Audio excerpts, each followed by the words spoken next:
All right, about this $5 a day food challenge.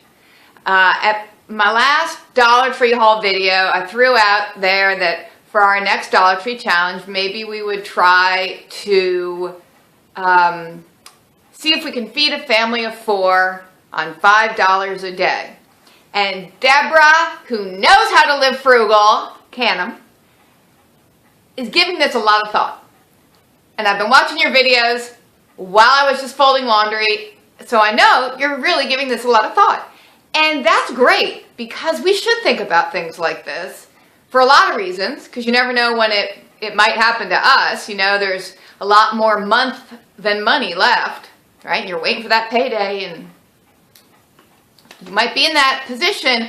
I like to also think about it because I think there are people in positions like that, and we need to be aware of how hard that must be. Now, how did this little magical number of $5 a day ever just pop into my head? I will tell you the story behind it. Think back to 1973, if any of you were even alive yet, all you youngins. I was in 3rd grade. And I was having a little chit-chat with my Nana. And I think Nana was trying to make the point to me that I wasn't being as appreciative of what I had as I should be. And really, how many kids are. But she was probably right, because I was not appreciative of anything. I mean, you have what you have when you're a kid. It seems normal, right? So I remember her making this comment to me. Now keep in mind, this is 1973. So we're talking 1973 prices. That's a long time ago. And she said to me, well, you know, Mousekins, because she called me Mousekins, some families only have $5 a day to feed the whole family. And I said, that's easy. I could do that. Little 3rd grader me. So she said, oh, you think so? Okay, well, let's do it. Now keep in mind, I only did it for her and me, right? I wasn't doing a whole family of 4. It was just me and Nana. But she gave me, sorry, I just kicked the tripod. She gave me $5 and we went off to the A&P. And I remember getting this kind of mini loaf of Pepperidge Farm white bread. I got some of this kind of like pressed chicken deli meat kind of stuff that I really liked back in 73. I remember getting some cherries. I can't even imagine being able to afford cherries on a budget these days, but I guess cherries weren't so expensive at that moment in time. And I think I got a really tiny little jar of Miracle Whip. That's kind of what I remember. I don't know. What would have been a 5th item? I got the bread, the deli meat, cherries, Miracle Whip, peanut butter maybe? I'm not sure. But I spent my $5. And so it was just me and Nana, but we did fine for the day. We had like the chicken sandwiches for lunch and dinner with some cherries and maybe toast and peanut butter for breakfast. I mean, I wasn't really all that savvy about balanced nutrition back in 73, or I just didn't care. You know what? And sometimes when you're on a super tight budget, you can't get all fixated on nutrition. You can't care too much because you're going to drive yourself crazy. We all know that fresh fruits and vegetables are more expensive than like a nasty old bag of fried pork rinds, which I assume are not good for you because they're fried. So anyway, that's where the $5 a day concept comes from Nana. So years go by, many years, and here we are now. So sometimes when I'm driving to and from work, for some reason, I don't know why, I kind of like play it like a game in my head, where I'm thinking, all right, what if you only had $5 a day? How would you feed your family? Now, $5 in 1973 went quite a bit farther than $5 does now. So really, I should figure out how to increase the amount for inflation. But I don't. We're sticking with $5 a day. I shouldn't say it like it's a game, because for some people, this is real life. But I try to like challenge my brain to see what would I do. And I don't really know how well one could do it if one was committed only to Dollar Tree. I mean, I feel like I could do it just because I'm able to coupon and I have access to different stores. So I can get my milk at $2 a gallon at one store, and that's certainly going to last quite a few days. I can get cereal free couponing. I can get Butterball turkey bacon free with couponing. You get your eggs cheaper here. Oh, and then there's a deal on apples there, or you get the cheapest bananas there, the cheapest bread. You know, you go to different stores, and I live in an area where there are just tons of stores all around me. But let's say you only could go to the Dollar Tree. Let's say you're a family who's living in a motel. You know, those motels that are kind of like along, you know, the kind of highways that have lots of car dealerships and restaurants and businesses and lights. I mean, they're highways, you go fast, but you're stopping at red lights all the time. That kind of highway. So let's say you're a family that's living in a motel there for whatever reason, and you don't have transportation. So you're not able to drive 2 miles or 5 miles or wherever to a variety of grocery stores. There's a Dollar Tree there. Lucky for you. It's within walking distance. That's where you're going. I think to do it on $5 a day, you would really be compromising nutrition, and you would have to survive. And I think mama might be going hungry a little bit to make sure the kids are fed, because the kids have to come first, right?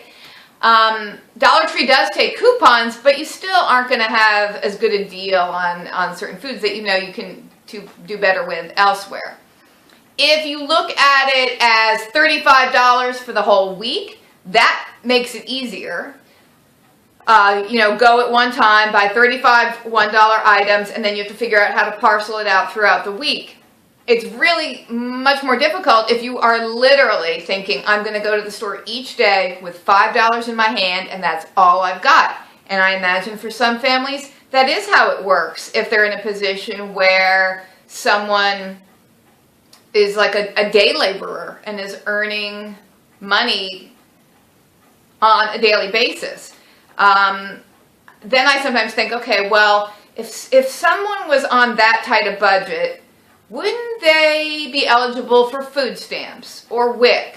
But let's say they're not. Let's say we're talking about a family of migrant farm workers in Florida or in California, and maybe they're legal, maybe they're not. I don't know, but maybe they don't have access to public assistance programs, right?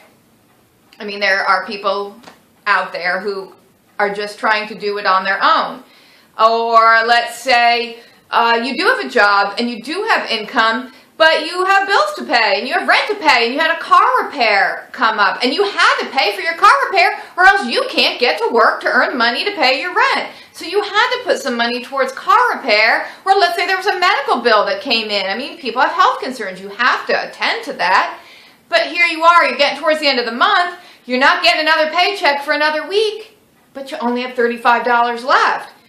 And your pantry's bare. Some people might not have a stockpile. Deborah's got a stockpile. I have a stockpile.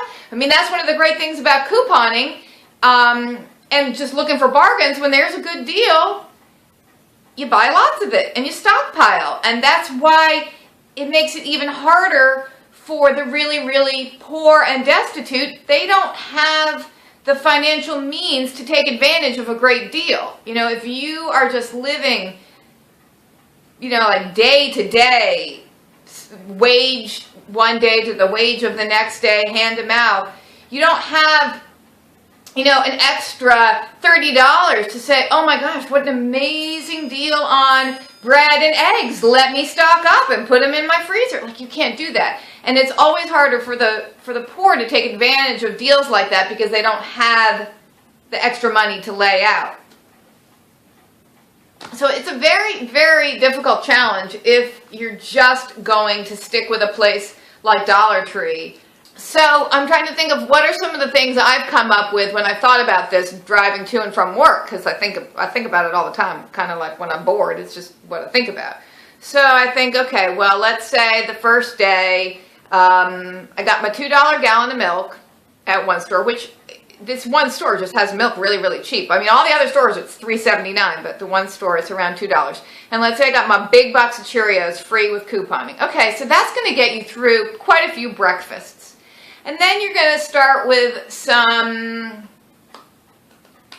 inexpensive foods like hot dogs and eggs and some white bread.